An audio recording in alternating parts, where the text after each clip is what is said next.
Video की शुरुआत में आयोंग की माँ कहती है ये सब 2 दशक से भी पहले हुआ।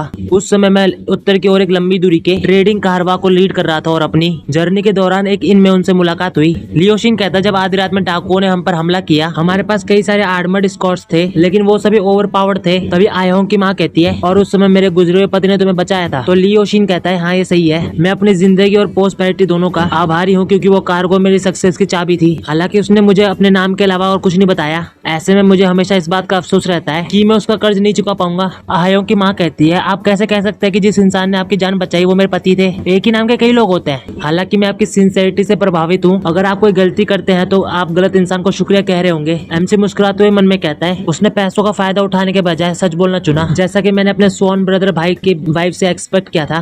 तभी लियोशिन अपनी जेब में से लेटर निकालता है और टेबल पर रख देता है। आयोन की माँ कहती है ये क्या है? लियोशिन कहता है यही इकलौती चीज है जो उसने पीछे छोड़ी है। लियोशिन की माँ उसे खोलते हुए कहती है एक लेटर और रोते हुए कहती है सच में मेरे पति की हैंडराइटिंग है, ये बिल्कुल सेम है। तभी लियोशिन जमीन पे बैठते हुए कहता है सेवियर। फिर हमें बताया जाता है सब कुछ सेटल होने के बाद माहौल काफी फ्रेंडलियर हो गया। लियोशिन ने मैडम इल को अपनी आधी प्रॉपर्टी और जमीन ऑफर की, हालांकि उसने इसे लेने से मना कर दिया और इस बात पर एग्री हुई कि लियोशिन सिर्फ इल फैमिली की घर की मरम्मत में मदद करेगा। ये पता लगाने के बाद कि वून हयून इलचोंग हयून का शपथ लिया हुआ भाई है, लियोशिन ने भी उनके साथ अपने भाई जैसा व्यवहार किया। फिर भी आखिरी में इल हायोन ने ही सबसे ज्यादा फायदा उठाया। ली हुआम ने उन्हें टाइगर रॉक मर्चेंट ग्रुप में नौकरी का ऑफर दिया और वो तुरंत इस ऑफर के लिए राजी हो गई, चमकती आंखों के साथ उत्साह से भरपूर। उसके बाद देखते गाड़ी को जो वापस जा रहा होता है, हायोन और उसकी माँ बात कर रहे होते हैं। एमसी मन में कहता है ये अच्छा है कि मैडम इल की सिचुएशन में सुधार हुआ है, लेकिन मैंने इसमें बिल्कुल भी मदद नहीं की है। बुढ़े आदमी की उल्टा मैंने ब्रदर की दयालुता का बदला चुकाने का अच्छा काम नहीं किया है, जैसा कि एक्सपेक्टेड है। मुझे और झिझकना नहीं चाहिए। फिर बताया जाता है पूरा अगले दिन से पुराने घर का रेनोवेशन शुरू हो गया। मानो टाइगर रॉक मर्चेंट ग्रुप की पावर साबित करने के लिए कई स्किल्ड वर्कर आए और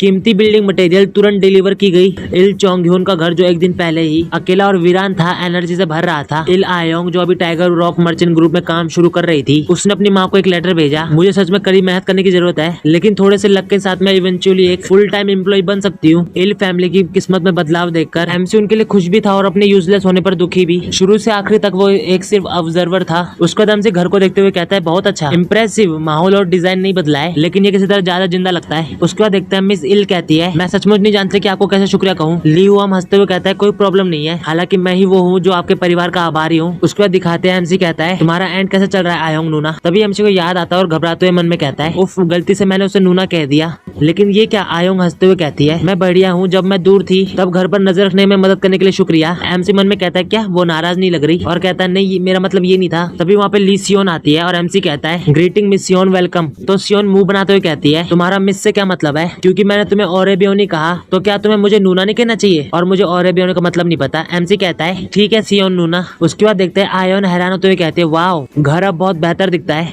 हालांकि सभी पुराने पेड़ और पौधे अभी भी यहाँ पे क्यों है? सियोन कहती है कौन सा बेवकूफ गार्डन का इंचार्ज था? एमसी कहता है शांत हो जाओ सियोन नूना। सियोन कहते हैं मैं टाइगर रॉक मर्चेंट के लिए काम करने वाले किसी इंसान को इस तरीके का गंदा काम करने की इजाजत नहीं दे सकती। एमसी कहता है उसके बारे में ओरिजिनली वर्कर इस गार्डन का भी रेनोवेट करने वाले थे, हालांकि मैडम इल ने उन्हें रोक दिया क्योंकि उनके पास इस जगह से जुड़े ब्रदर इल की कई सारी यादें हैं। खैर इसका मतलब ये भी है कि मेरे पेड़ की कटाई के सबूत अभी भी बरकरार है। हालांकि तभी सियोन बोलती है रुको तुमने पेड़ों की कटाई की? तुमने खुद से सब कुछ किया? आयोन मन में कहती है मुझे नहीं पता था कि माँ बगीचे की इतनी परवाह करती है। पूरे घर में माँ की पापा के साथ बिताए हुए यादें हैं, तो फिर यहाँ क्यों सभी जगह पर? नहीं मुझे शक है कि वो इस स्कॉलर के एफर्ट्स को बर्बाद नहीं होने देना चाहती थी। मुझे मत बताओ माँ बीबी। तभी देखते हैं सियोन कहती है ओ यही कारण है कि आंखों को इतना अच्छा लगता है कि आपके पास इस फील्ड में कोई एक्सपर्टीज है? एमसी कहता है नहीं मेरे पास नहीं है। सियोन कहती है हालांकि फूल सच में खूबसूरती से खिल रहे हैं, क्या ऐसा इसलिए नहीं है क्योंकि तुमने उनकी कटाई करके अच्छा काम किया है? एमसी कहता है अरे नहीं। इन्हें इस तरह बातें करता हुआ देखकर आयोन कहती है मैं वापस जा रही हूँ। एमसी कहता है मेरे लिए रुको मिस आयोन, हम साथ में जा सकते हैं। सियोन कहती है 1 मिनट के लिए यहाँ आओ ओरेबियोनी, यहाँ देखो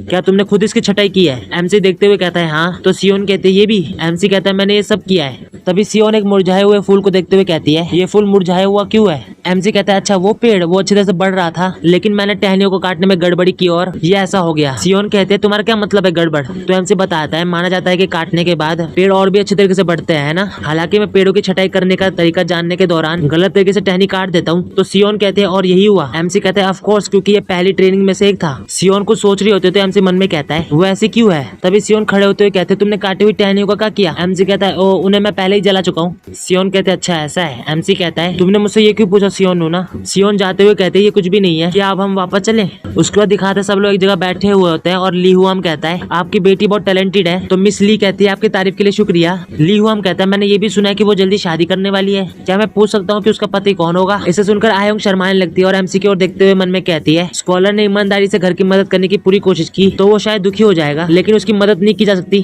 तो आयोन कहती है वो तो सियोन कहती है क्या वो यूयांग का यंग मास्टर ली है? आपकी लव स्टोरी के बारे में शहर में हर कोई जानता है, ठीक है? और अभी एमसी को कह रही होती है। एमसी भी मुस्कुराते हुए हाँ में सिर हिलाता है। तो ली हुआम भी कहता है यूयांग का वो यंग मास्टर? तो वो कहती है हाँ फादर। ली हुआम हंसते हुए कहता है हाँ मैं देख रहा हूँ, मैं यूयांग के ली फैमिली से काफी फैमिलियर हूँ, इसलिए मुझे यकीन है कि यंग मास्टर ली एक अच्छे और ग्रेट हस्बैंड बनेंगे। ऐसा लगता है कि तुम्हें एक महान दामाद मिलने वाला है। इसे सुनकर माँ बेटी चुप रहते हैं और आयोन मन में कहती है मुझे खुद से प्रॉब्लम बाहर लानी होगी। तभी ली हुआम एमसी से कहता है वैसे मिस्टर वून अगर आपके पास कोई दूसरा प्लान नहीं है तो क्या आप मेरी कुछ मदद करना चाहेंगे? एमसी हैरान होता है और खड़े होकर कहता है मैं माफी चाहता हूँ, लेकिन एमसी इतना ही कह रहा होता है तभी ली हुआन और सियोन एक दूसरे को देख रहे होते हैं और एमसी आगे कहता है मैं जल्दी यहाँ से निकलने और हंगजाओ में मुरी मेलैंस की ओर जाने की प्लानिंग बना रहा हूँ। इसे सुनकर ली हुआन कहता है मुरी मेलैंस? एमसी आगे कहता है जब मैं पहले वहाँ था तब उन्होंने मुझे नौकरी का इन्विटेशन दिया था और ये भी मैं इसे अब इल फैमिली पर थोपना नहीं चाहता। तभी मिस इल कहते हैं क्या हम आपके बारे में ऐसा नहीं सोचते? हालांकि मैं आपकी हॉस्पिटैलिटी के लिए बहुत आभारी हूँ, मुझे डर है कि अगर मैं यहाँ रुका रहा तो लोग मुझे गलत समझेंगे।